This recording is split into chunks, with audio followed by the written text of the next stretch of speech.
আমরা ইদানিংকালে লক্ষ্য করছি আমাদের দেশে এবং পৃথিবীর বিভিন্ন দেশে বেশ ঘন ঘন ভূমিকম্প হচ্ছে না? শক্তিশালী জোড়া ভূমিকম্পে তছনছ ভেনেজুয়েলা। এই ভয়াবহ দুর্যোগে নিহতের সংখ্যা 10,000 থেকে 1,00,000 পর্যন্ত ছাড়িয়ে যেতে পারে। চলতি মাসে ভূমিকম্পে 4বার কেঁপে উঠেছে সারা দেশ। নতুন করে দেখা দিয়েছে উৎকণ্ঠা। এমন পরিস্থিতিতে প্রশ্ন উঠেছে, ঢাকার কাছাকাছি একের পর এক ভূমিকম্পের উৎপত্তিস্থল আসলে কি বার্তা দিচ্ছে? দিন যত অতিবাহিত হচ্ছে ভূমিকম্পের পরিমাণ মনে হচ্ছে একটু বাড়ছে। এটা বিশেষ কোনো বিষয়কে ইন্ডিকেট করে কিনা কোরআন এবং হাদিসের আলোকে? কোরআন এবং হাদিস বিশ্লেষণ করলে আমরা দেখতে পাই যে সহিহ বুখারীর একটা হাদিস আছে, নবী করিম সাল্লাল্লাহু আলাইহি ওয়াসাল্লাম বলেছেন, লা তাকুমুস সাআহ, কিয়ামত ততক্ষণ পর্যন্ত কায়েম হবে না হাত্তা ইউরফাআল ইলম আও হাত্তা ইউকবাদাল ইলম, যতক্ষণ পর্যন্ত পৃথিবী থেকে জ্ঞান তুলে নেওয়া হবে না। জ্ঞান বলতে কোরআন হাদিসের জ্ঞান, ইলম। এই ইলম তুলে নেওয়া হবে। পৃথিবীতে আলেম থাকবে, ইলম থাকবে না। হুজুর অনেক থাকবে, কিন্তু গভীর ইলম থাকবে না। তো ইলম এর আসল প্রাণ পৃথিবী থেকে উঠে যাবে। তারপর পৃথিবীর ধ্বংস হওয়ার সময় নিকটবর্তী হবে।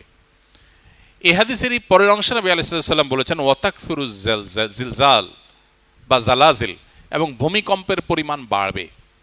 কিয়ামত নিকটবর্তী হওয়ার আলামত হলো যে পৃথিবী থেকে এলেম উঠে যাবে, ভূমিকম্পের পরিমাণ বাড়বে। ওয়াতাকফিরুল ফিতান, এবং ফিতনার পরিমাণ বাড়বে। এবং ওয়াকফিরুল হারজ, এবং মৃত্যু, খুন, খারাপ এগুলোর পরিমাণ বাড়বে। এই হাদিসের মধ্যে, যেটি বুখারীতে বর্ণিত হয়েছে, এই হাদিসের মধ্যে পরিষ্কারভাবে বোঝা গেল পৃথিবীর বয়স আয়ু শেষ হয়ে মহাপ্রলয় বরং কিয়ামত নিকটবর্তী হওয়ার আলামত, ছোট আলামত আছে প্রায় 130টার বেশি। এটা নিয়ে আমাদের ছোট্ট একটা ছোটি বই আছে, সৌদি আরবের শেখ মোহাম্মদ আল আরিফি, ওনার একটা বই আছে, ওইটার আলোকে বইটা লেখা আমাদের অনেক আগের। ওখানে কিয়ামতের 141 আলামত নামে ছোট্ট একটা ছোটি বই ছিল, বইটা আমরা আবার প্রকাশ করবো ইনশাআল্লাহ। এই বইয়ে ওই 131 যে ছোট আলামত আছে, ছোট আলামত বলতে যেগুলো অনেক আগে থেকে দেখা দিবে, এই আলামতগুলোর ভিতরে একটা এই হাদিসের আলোকে উল্লেখ করা হয়েছে যে পৃথিবীতে ভূমিকম্পের পরিমাণ বাড়বে কিয়ামতের আগে। কিয়ামতের সময় কাছাকাছি আসলে যত কাছাকাছি হবে ভূমিকম্পের পরিমাণ বাড়বে।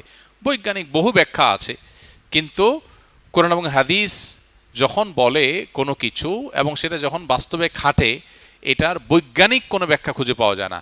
পৃথিবীতে 500 বছর আগে এটা হয় না, এখন কেন হয়েছে? অনেক উত্তরই সায়েন্স বা বিজ্ঞান দিতে পারবে না, কিন্তু কোরআন হাদিসে বলা আছে কি আমাদের আগে এখন এটা হবে, তখন এটা হবে। এগুলোর বেশিরভাগ, এই যে নবী সাল্লাল্লাহু আলাইহি ওয়াসাল্লাম যে সময় ভবিষ্যদ্বাণী করে গেছেন 131টা কিয়ামতের আগে, এর বেশিরভাগ কিন্তু ঘটে গেছে, এর বেশিরভাগ বাস্তবায়িত পৃথিবীতে হয়ে গেছে। এটাই হলো তার আল্লাহর নবী এবং রাসূল হওয়ার অনেক বড় একটা প্রমাণ।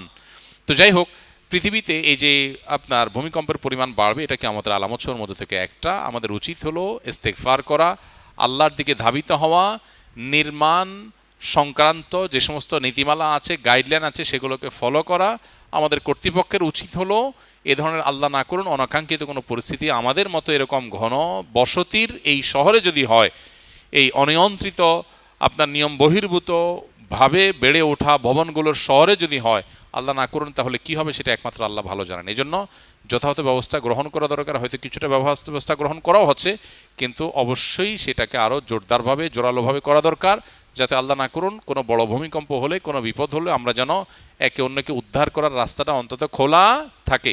এক্ষেত্রে নির্মাণ বিধিটা আমাদের সবারই মেনে চলার চেষ্টা করা দরকার। আপনারা যে মসজিদে বসে আছেন, আসুন্নাহ ফাউন্ডেশন মসজিদ কমপ্লেক্স, আলহামদুলিল্লাহ, এই মসজিদ নির্মাণের শুরুর দিকে যখন আলোচনা হয় যে আমরা এটাকে কিভাবে নির্মাণ করব, তখন আমাকে অনেকে বলেছিল যে ঢাকায় মসজিদগুলোর জন্য প্ল্যান পাস করতে হয় না, রাজুক থেকে প্ল্যান পাস করতে হয় না, আমরা এটার জন্য প্ল্যান পাস করার দরকার নাই, যে পরিমাণ জায়গা ছাড় দিতে হয় এগুলো মসজিদের জন্য লাগে না, কেউ দেখতেও আসে না, এটা নিয়ে কড়াকড়িও করে না, এটা সয়ে নেয়, সহনীয়। এটা আমি বললাম না, এটা আমি কেন করব? নির্মাণ বিধি মেনে চলা সবাই নিরাপত্তার জন্য দরকার। তো নিরাপত্তার জন্য দরকার যেটা, শৃঙ্খলার জন্য যেটা দরকার, সেটা মেনে চলার শিক্ষা ইসলাম দিয়েছে। সেটা মসজিদ তো আগে পালন করবে। মসজিদ কেন ভায়োলেশন করবে? মসজিদকে কেন ভায়োলেশন করানো হবে মসজিদকে দিয়ে? এটা তো উচিত হবে না। বলে যে না, ভায়োলেশন করলে আমরা অনেক বেশি জায়গা পাবো, অনেক বড় করতে পারবো, আমরা একটু ছোট হোক। আপনার দেখেন ডানে অনেক জায়গা, বামে অনেক জায়গা ছাড়া হয়েছে, দেখবেন অনেক জায়গা ছাড়া হয়েছে, বলে এগুলো নেওয়া যাইতো ভিতরে। আমরা বললাম না, নেওয়ার দরকার নেই। আল্লাহর ঘর, এখান থেকে মানুষ নীতি এবং আদর্শ শিখবে। এখান থেকে যদি ভায়োলেশন শিখে তাহলে মানুষ শিখবে কোত্থেকে? শুধু ওয়াজ থেকে শিখবে? মসজিদ নিজেই তো, মসজিদের অবস্থান থেকেও তো মানুষ শিখবে। তাই আমি বললাম না, এটা হতে পারে না। আলহামদুলিল্লাহ আমরা বললাম যে বাংলাদেশে কোন মসজিদ আপনার প্ল্যান পাস করছে, কে করে নাই, কোন মসজিদকে দিয়ে মসজিদ কমিটির লোকজন ভায়োলেশন করছে আর করে নাই, এগুলো আমাদের জানা নাই। তবে আমরা এগুলোকে সঠিক মনে করি না। যেটা মানুষের জন্য কল্যাণকর সেটা করলে আল্লাহ সওয়াব দেন, যেটা মানুষের জন্য ক্ষতিকর সেটা করলে আল্লাহ গুনাহ দেন। অতএব একজন ঈমানদার তিনি কোন অবস্থাতেই মানুষের জন্য ক্ষতিকর কিছু করতে পারেন না। মসজিদ শুধুমাত্র নীতিবাক্য বলার জায়গা না, মসজিদ থেকে নীতিবাক্য প্রতিষ্ঠার জায়গা। আমি গ্রামে গিয়েছি গত 4-5 দিন আগে, চেয়ারম্যান সাহেব আসছে দেখা করতে। চেয়ারম্যান সাহেব আমাকে বলল, ভাই একটা বিপদ। কি? বলে যে আমাদের ইউনিয়নের পাশ, ঠিক বর্ডারে পার্শ্ববর্তী ইউনিয়নের একটা কেস আমার কাছে আসছে।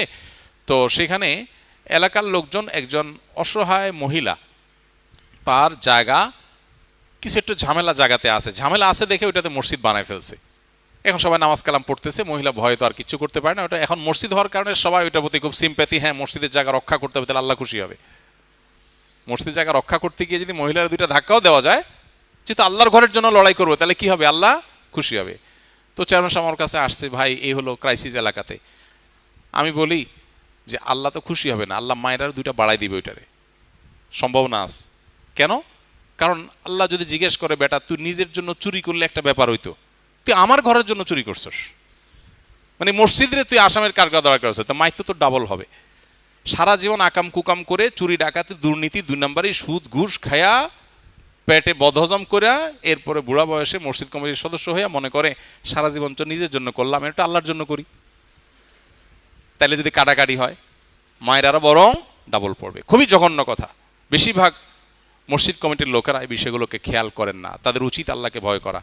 আমি একটা মসজিদে অনেক কয়েক বছর আগে ওই মসজিদের সামনে দিয়ে গাড়ি দিয়ে যাচ্ছিলাম, দেখি যে মসজিদের যে চৌহদ্দি, ঢাকা শহরে তো ছোট ছোট জায়গা, চিপা চিপা জায়গা, রাস্তার পাশে মসজিদ, ওই চৌহদ্দি পার হইয়া মসজিদের সিঁড়ি স্লোপ করে ওই লোকজন ওঠার জন্য রাস্তা 1-1.5 ফিট জায়গা দখল করে ফেলছে, রাস্তার উপরে চলে গেছে। এমনি ছোট রাস্তা, একটা গাড়ি গেলে আরেকটা ক্রস করা যায় না, এর মধ্যে আবার 1-1.5 ফিট দখল করছে মসজিদের সিঁড়িয়ে। কেন? সিঁড়িটা একটু ভিতরে দিলে কি হইতো? মসজিদে একজন লোক কম দাঁড়াইতে পারতো, কিন্তু রাস্তাটাতে দখল হইতো না। তো রাস্তার জায়গায় মসজিদের সিঁড়ি আনা কি জায়েজ হয়েছে?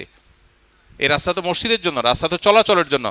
এখন মসজিদ কেউ কিছু বলবে না, কমিশনার সাহেব কিছু বলবে না, কেউ ভয়ে বলবে না, সেজন্য আপনি দখল করলেন। এ তো মাস্তানি।